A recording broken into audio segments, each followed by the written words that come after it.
Purihin ng Diyos, purihin ng ating Panginoon.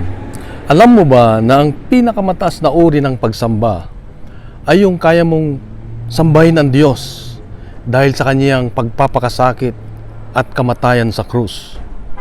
Sa Ebanghelyo ngayon makita natin na si Jesus, habang siya'y papasok sa Jerusalem, ang mga tao ay masayang pinupuri siya, sumasamba sa kanya, at isinisigaw yung kanilang kagalakan dahil ang hari na inaasahan nila ay papasok na at parating na para sila ay iligtas sa kamay ng mga Romano. Pero ang ipinakita ni Jesus ay kakaiba.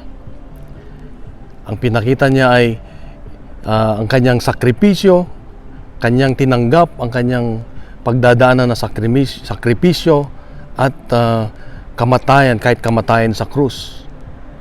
At doon ay hindi na nila nasamba si Jesus. Pero sa atin, sa ating buhay, kung tayo ay marunong sumamba sa Diyos at nakikita natin yung sakripisyo at kahirapan ng Diyos na pinagdaanan, ito yung pinakamataas na uri ng pagsamba.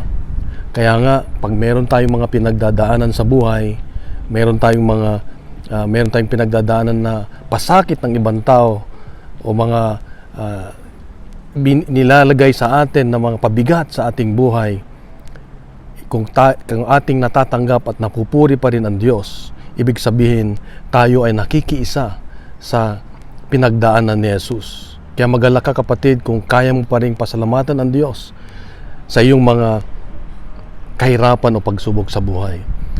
Kaya nga, sa tuwing tayo'y dumadalo sa banal na misa, ay ginugunitan natin yung kanyang sakripisyo, yung kanyang pagmamahal, yung kanyang kamatayan sa krus.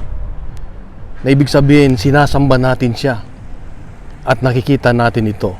Kaya ang pinakamataas na uri ng pagsamba ay yung pagdalo sa banal na Eucharistia. Kapatid, ay yung panahon ng Kwaresma ay sambahin natin ang Diyos. Tignan natin yung kanyang pagpapakasakit bilang tanda ng kanyang pagmamahal. Mahal ka ng Diyos, kapatid, mahal ako ng Diyos, mahal tayo ng Diyos. Kaya bukas muli, meron siyang magandang mensahe para sa iyo at para sa akin. God bless, God is good. Isang magandang araw sa iyo, kapatid.